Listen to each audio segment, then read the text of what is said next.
우리가 이렇게 축복하고 찬양하면서요, 우리 교제하는 것뿐만 아니라 오늘 누가 안 나오셨나 하고 이렇게 보시면서 왜 안 나오셨지? 무슨 일이 있으신가? 어디 출타하셨나? 이런 사랑의 궁금증을 가지고 또 마음을 담았으면 참 좋겠다는 생각을 갖게 됩니다. 그렇죠? 네, 아멘. 제가 지난 그 한국 방문 끝나고 난 다음에 이제 10월 28일 날 이제 오후에 LA로 귀가를 했습니다. 근데 하룻밤을 자고 일어난 다음에 한국 소식을 이렇게 딱 접했는데 아주 충격을 받았습니다. 여러분 아시죠? 10월 29일 날 저녁에 그 밤에 이태원에서 어떤 일이 일어났는지 참사 사고가 발생한 거죠. 150명이 넘는 사망자가 발생했습니다. 물론 중경상자는 그보다 더 훨씬 많았고요.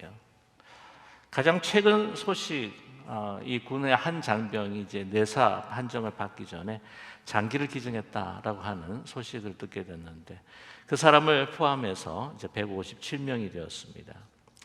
아시다시피 거의 10대, 20대들이죠. 인생에 제대로 꽃을 피우지 못한 채 정말 이렇게 허무하게 죽음을 맞이했다. 그것도 그 수많은 그 젊은이들이 너무나 우리에게 가슴 아프게 또한 참담한 소식이 아닐 수가 없습니다. 정말 황당한 것은 예상치 못한 그 장소에, 시간에, 순식간에 정말 150명이 넘는 앳된 그 생명이 그냥 죽음에 삼켜버렸다고 하는 사실. 한 사람 한 사람이 얼마나 소중한가, 한 사람 한 사람이 얼마나 귀중한가, 그리고 그 한 사람 한 사람이 얼마나 그 가족에게서 소중하고 정말 사랑스러운 사람들인데, 귀한 자식들인데, 생명인데, 그리고 얼마나 많은 이야기들을 갖고 있고 또 얼마나 많은 꿈들을 갖고 있을 텐데, 정말 안타까운 것은 그 생명들이 한꺼번에 몰살을 당했다고 하는 것이죠. 한 사람의 죽음도 얼마나 큽니까? 그러나 150한 사람의 그 슬픔의 그 깊이에 157배를 더한다고 생각할 때 이 대한민국 국민의 그 사람들이 얼마나 또 트라우마가 있었을까 하는 생각을 갖게 됩니다. 그래서 우리는 애도하는 마음과 함께 우리가 또 여기서 깊이 묵상하고 살펴봐야 될 것은 바로 이 죽음이라고 하는 실체가 얼마나 냉혹하고 잔인한지 그 현실을 보게 된다고 하는 것이죠. 죽음이라고 하는 것은 사실 너무 우리 가까이에 있습니다. 사무엘상 20장 3절 하반절에 보면 다윗의 말을 기억하는데요. 그때 당시 다윗은 20대였습니다.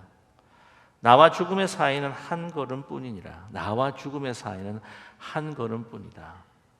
그때 사랑하는 친구 요나단에게 이제 마지막 이 만남을 가지면서 했던 이야기죠.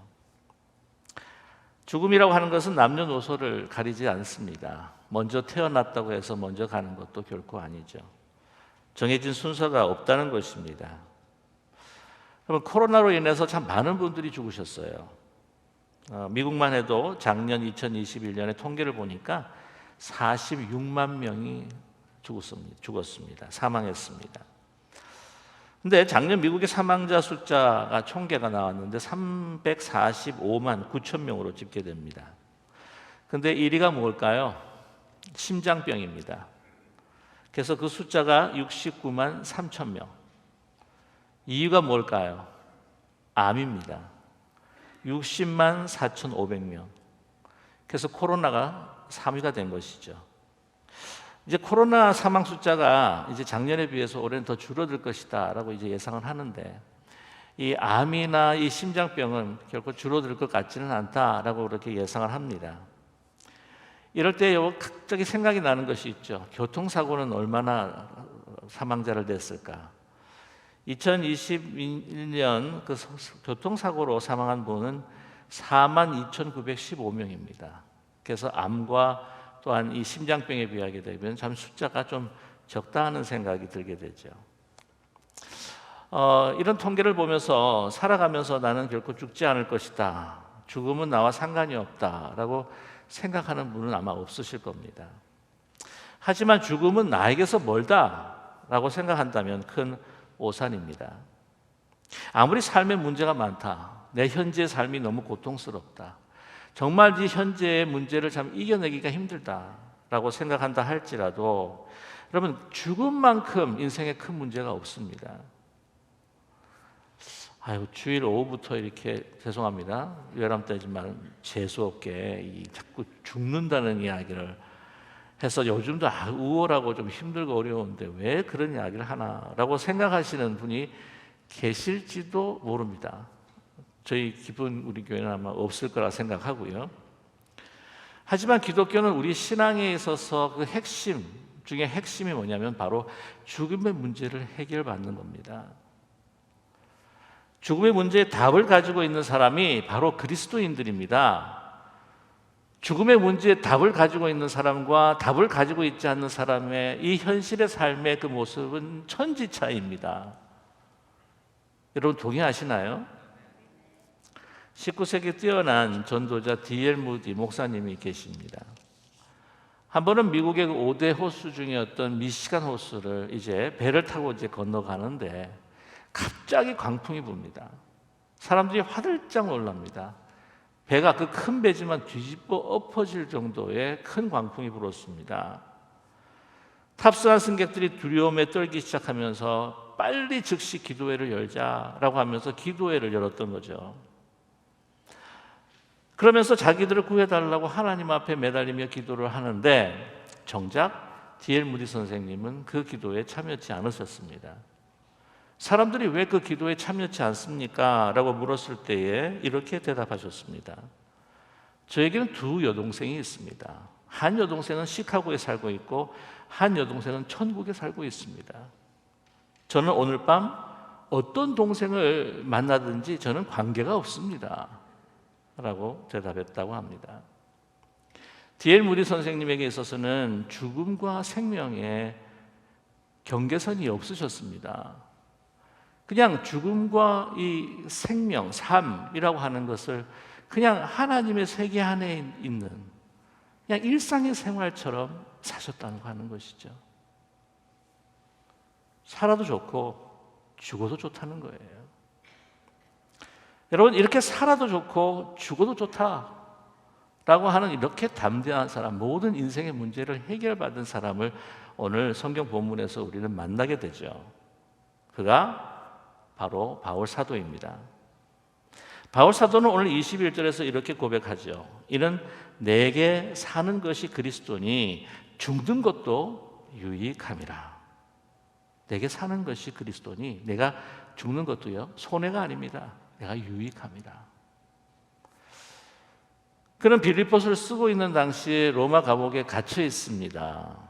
주 61년경에 이 빌립보서를 썼다라고 학자들은 이야기하니까 그때 당시 통치했던 황제를 보게 되면 바로 네로 황제죠. 폭군으로 알려져 있습니다.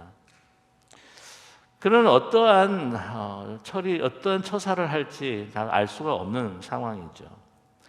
그래서 감옥에서 이제는 살지 죽을지 사실은 모르는 상황입니다. 하지만 이제 역사를 보게 되면은 이 빌립보를 썼을 때가 이 로마 감옥 1차 투옥 당시였고요. 그 이후에 방면이 되어서 스페인으로 복음을 전도하러 갑니다. 그래서 다시 이렇게 돌아오게 되는데 그 당시 로마 황제 네로가 그리스도인들을 박해했던 때였죠.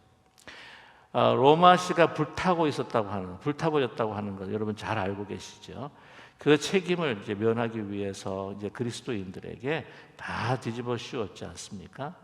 그때에 다시 2차로 로마 감옥에 투옥이 되고 난 다음에 그 후에 그 안에서 참수를 당했다고 하는 기록이 있습니다. 그 로마 황제의 그 네로 황제의 박해 가운데에서 여러분 잘 아시는 베드로도 이 십자가에 거꾸로 매달려서 순교했다고 하는 기록이 있죠. 아무튼 그때 당시에도 바울은 감옥에서 자신의 생명이 어떻게 될 줄을 몰라요. 죽을 수도 있고 살 수도 있습니다. 그러나 이 모르는 상황 가운데 뭐라고 고백하고 있습니까? 난 살아도 좋고 또 죽어도 좋다. 죽어도 유익하다는 것입니다. 살아있으면 계속해서 이 땅의 성도들과 함께 복음을 전하게 될 것이고 또한 내가 죽게 되면 내가 그렇게 고대하고 학수고대하며 바랬던 예수님을 얼굴과 얼굴을 마주대하면서 내가 만나게 되는 그런 최고의 기쁨을 누리게 될 것이라는 거죠. 그래서 이것도 좋고 저것도 좋은 겁니다. 그에게 있어서 그의 인생과 죽음은 한마디로 말하면 그리스도로 그냥 가득 차 있는 것이죠. 영원한 생명이 되신 그리스도로 가득 차 있습니다. 그는 살아도 그리스도를 위해, 죽어도 그리스도를 위해 죽는 사람입니다. 자기의 생명보다 더 존귀한 바로 주님이십니다. 그의 모든 것이었습니다. 그리스도에게 사로잡혀 있고 그리스도의 노예가 되었고 그리스도를 위해서 감옥에 갇혀 있고 완전히 그리스도에게 미쳐 있는 사람이 바로 바울입니다. 그런데 하지만 바울도 이 감옥에서 나가고자 하는 열망이 있었습니다. 그런데 이것이 육체적인 어떤 자유를 위해서, 자기의 생명의 보존을 위해서 그런 갈망하고 열망한 것이 아니었죠. 나가고 싶은 이유가 무엇이었냐면은 복음의 진전을 위해서 나가기를 원했습니다. 그리스도를 높이고 그리스도를 전하면서 다른 사람들이 그 그리스도를 영접함으로 인하여서 생명 얻기를 원했다고 하는 거죠. 내가 이 감옥에 갇혀 있으면은 내가 그 복음의 진전이 없을 텐데 어떻게 하면 좋지라고 하는 안타까운 심정이었습니다. 그러나 그는 깨달을 것이 있었습니다. 그래서 기뻐했습니다. 왜냐하면 자기가 감옥에 있는데도 불구하고 복음이 너무나도 활기차게 진보하며 전진하고 있었기 때문이죠. 그 첫 번째 이유가 뭐냐면 바로 오늘 12절과 13절의 말씀입니다. 형제들아, 내가 당한 일이 도리어 복음 전파에 진전이 된 줄을 너희가 알기를 원하노라. 이러므로 나의 매임이 그리스도 안에서 모든 시위대 안에 그 밖에 모든 사람에게 나타났으니. 그러면 시위대가 뭐냐면 헬라 말로 프라이토리온이라고 해서 왕궁입니다. 그러니까 왕궁 감옥에 갇혀 있는 거예요. 왕궁 감옥에 갇혀 있을 때 누가 그를 감시하고 보초를 썼냐면 근위대입니다. 황제에게 가장 충성된 사람들이었죠. 그래서 이 할루시스라고 하는 이 쇠사슬이 있는데 그게 뭐냐면 이 한쪽 팔에다가 한쪽 손목에다가 죄인의 손목에다가 이 족쇄를 채우고 그 다음에 이 보초에게다가 그 근위대 한 사람에게다가 이 착고를 채우는 겁니다. 그러면 계속 같이 붙어 있는 거예요. 그럼 뭐 할 것이 없는데 뭐 따로 할 것이 없으니까 뭐 할 것이 있어도 바울은 어떻게 했겠어요? 계속 옆에 있는 사람에게 복음을 전했겠죠. 자기가 어떻게 살아왔는지, 내가 예수님을 어떻게 만났는지, 내가 왜 이렇게까지 왔는지 계속 예수님이 생명이다, 예수님 우리 구주다. 근데 24시간 하루 만에 교대를 한다 할지라도 한 달이면 몇 명을? 30명을 전도를 하는 거예요. 만약에 8시간을 갖다가 이게 순번을 바꿔서 교체를 한다고 한다면 벌써 90명입니다. 한 달에 90명. 그러니 이 복음을 듣고 그 근위대 사람들 가운데서 어떻게 해요? 회심하는 사람들이 나온다는 거예요. 그리고 그 친구들에게 전합니다. 그 친구들은 또 그 왕궁에 있는 그 귀족들에게 전하기 시작합니다. 그런 진보가 있었다고 하는 거예요. 그렇기 때문에 내가 감옥에 갇혀 있어도 예수님의 이름이 존귀하게 되고 그 이름을 영접하면서 구원받는 사람들이 생겨난다니까 나 감옥에 갇혀 있어도 좋다. 그래서 기뻐하는 거예요. 또 한 가지 이유가 뭐냐면은 자기가 감옥에 갇혀 있으니까 밖에 있는 이 성도들이 로마의 그 성도들이 로마 교회에 있는 성도들이 막 열심히 복음을 전하는 겁니다. 아니 이 바울이 감옥에 갇혀 있으니까 이제 누가 복음을 전하지? 우리가 전해야 되지 않겠나? 계속 합심하면서 기도하면서 나가서 복음을 아주 목숨을 걸고 전하는 성도들이 많이 나타났다는 거예요.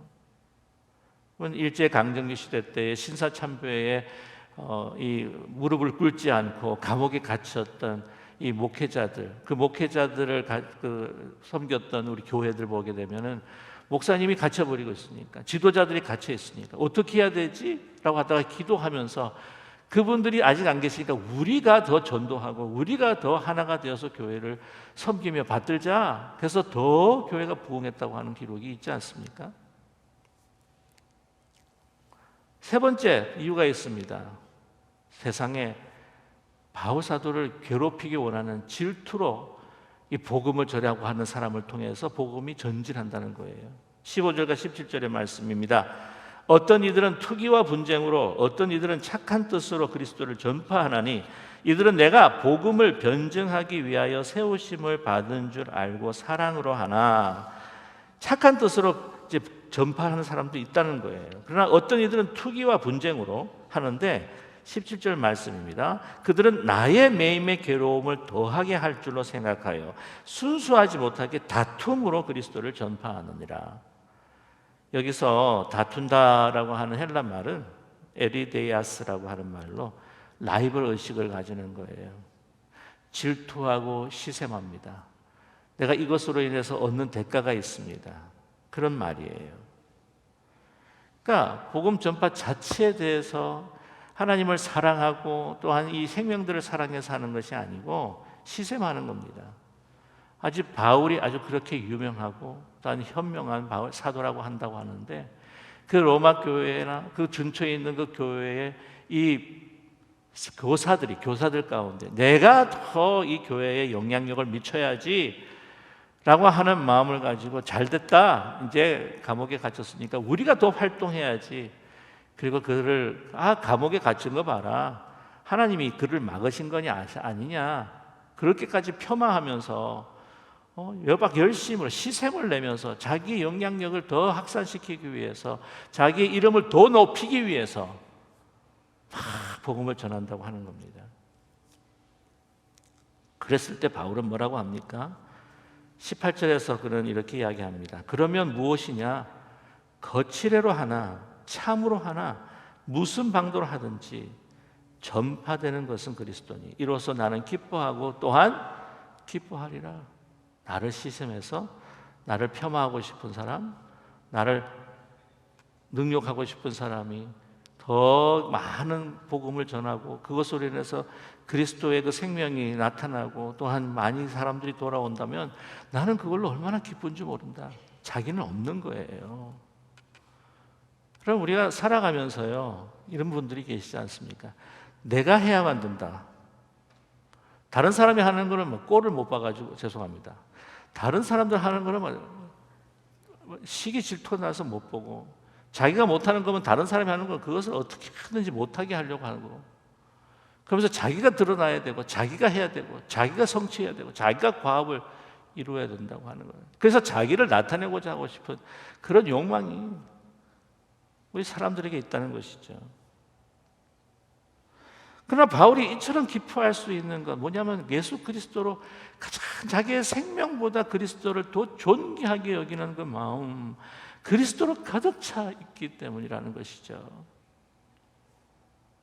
예수님이 가득 차 있었을 때에 과연 예수님의 그 많은 소중하고 영원한 그 속성과 그 아름다운 인격과 마음 가운데 어떤 것들이었을까 생각을 하게 됩니다. 여기서 행동신학자 본 해퍼가 그의 윤리학에서 이렇게 이야기를 하죠. 십자가에서 예수님께서 초월하신 것이 있다는 거예요. 무엇을 초월했느냐? 살고 죽는 것을 초월하셨다. 상관이 없다는 겁니다. 그리고 자신이 초월한 것이 있는데 자기 우상을 초월했다는 거예요. 자기를 우상화하는 것. 그리고 생명을 깨끗이 잊어버리고, 그리고 또 하나 잊어버린 건 뭐냐면 업적을 초월해 버렸다. 내가 업적을 내놓고 이것이 어떻게 결과가 맺는지 그것조차도 다 하나님 앞에 맡기고 모든 걸 초월해 버렸다. 그리고 끝으로는 명예에 대해서, 명예라는 우상에 대해서 예수님께서는 초월하셨다는 것이죠. 그럼 십자가 자체가 얼마나 모욕입니까? 그 명예와 힘과 능력 다 발휘할 수도 있었지만, 나타낼 수 있었지만 그것을 초월하시고 하나님을 사랑하시어 하나님의 뜻을 그대로 이루어 가셨죠. 이러한 자기의 초월, 명예의 초월, 업적에 대한 초월, 이 모든 것들을 초월한 바울을 우리는 만나게 됩니다. 여러분, 그렇지 않고 자기를 초월하지 못해서, 자기를 우상화를 벗어나지 못해서, 자기 자신에 대한 나르시즘을 초월하지 못해서 시기 질투하고 사람이 빠지고 막고 형편이 없어지는 거죠. 밖에서 있으면 전파될 수도 있지만 내가 안으로 있으면서 어떤 모양이든지 다 전파되니 나는 기쁘고 기쁘다.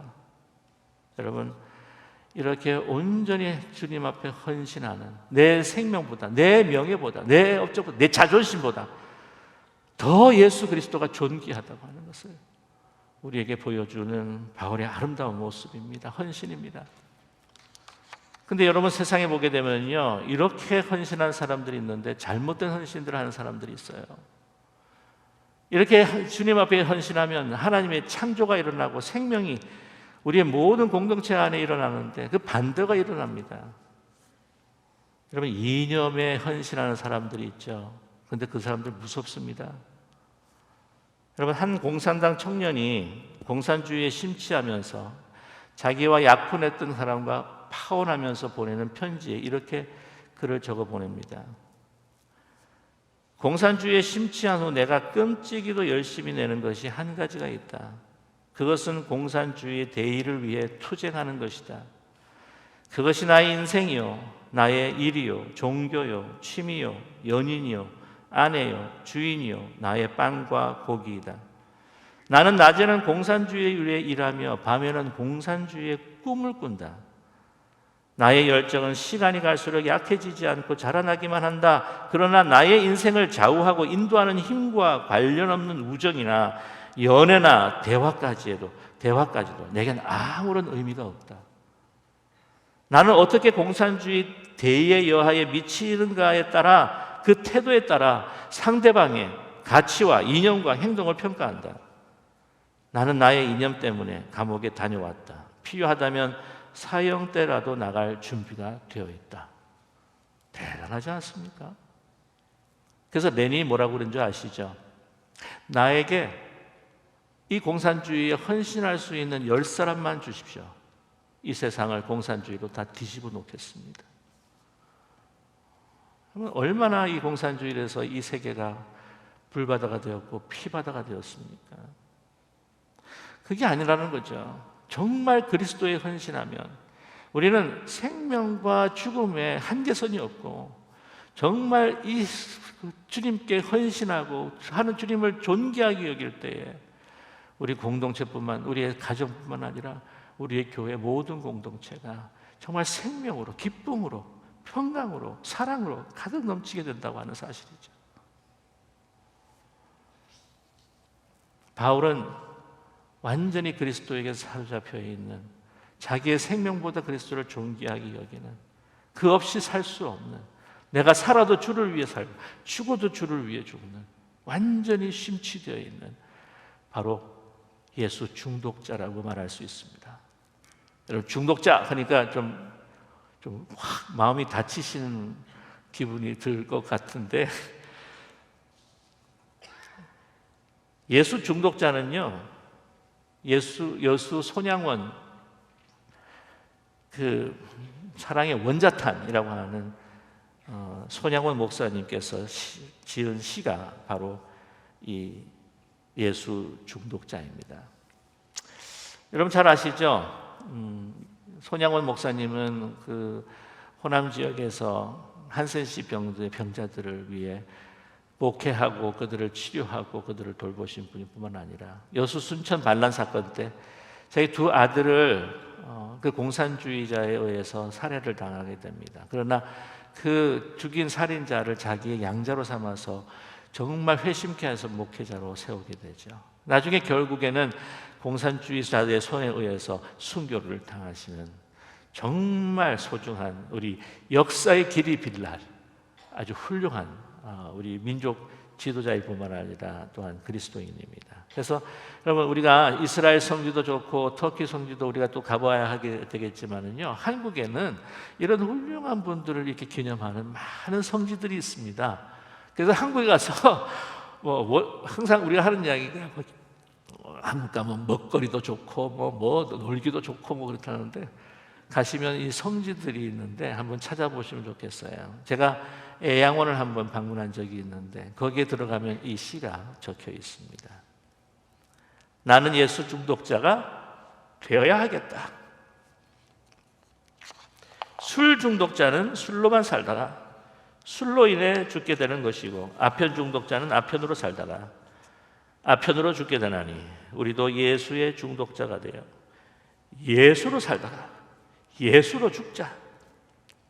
우리의 전 생활과 생명을 주님을 위해 살면 주같이 부활된다. 주의 종이니 주만 위해 일하는 자가 되고 내일 되지 않게 하자 라고 하는 너무나도 충성되고 아름다운 시죠. 여러분, 우리 주위에 중독되신 분들이 많아요. 술과 담배, 그리고 마약, 요즘은 심각하죠. 뭐 포르노, 도박, 취미생활에도 중독되신 분들도 있을 거예요. 근데 우리 그리스도인들 여러분 가운데서 그런 것에 중독된 분들은 많지 않을 거예요. 아마 없을 거라 생각이 드는데, 그런데 우리 그리스도인들이, 많은 그리스도인들이 이 중독된 것이 있습니다. 그게 뭘까요? 자아 중독, 나한테 중독이 되어 있는 거예요. 죽든지 살든지 내가 존귀하게 되어야 되는 나 자아의 중독. 다른 사람들은 어떻게 되든지 예수님 욕을 먹든지 나의 유익만을 위해서, 나의 즐거움과 나의 안정과 나의 성공과 나의 명예를 위해서 예수님이 욕을 먹든지 교회가 먹을 듣든지 상관없이 그냥 내가 존귀해져야 된다는 자아 중독.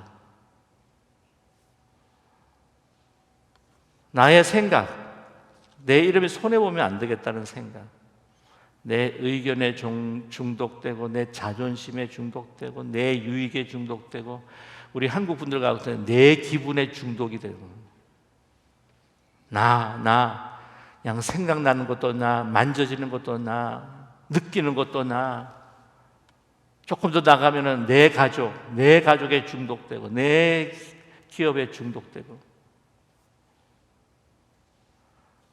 여러분, 나 하고 나한테 중독이 될 때에 내가 소멸이 되어버리는 그 순간이 오면, 여러분, 우리가 뭐를 붙들 수가 있겠습니까? 여러분, 나에 중독되면요, 나중에는요, 이 땅에 살아가면서도 나 혼자밖에 안 남는 외로운 인생 되는 거 아시죠? 죽을 때까지 내 생각, 내 의견, 내 집착, 내 고집, 내 의견, 나의 판단, 그렇게 중독되어 있다가 어느 순간 이제는 삶을 넘어 죽음의 경계선을 넘을 때 어떠실까요? 우리는 어떨까요? 깊은 후회와 두려움에 쌓이지 않을까요? 내가 믿는다고 하면서도 내가 나 자신의 중독에서 벗어나지 못했을 때, 내 중독에 벗어나지 못해서 다른 사람들의 마음을 황폐케 하고 그냥 가시돋침으로 다른 사람을 찔러버리고, 하나님도 찌르고 다른 사람도 찌르고,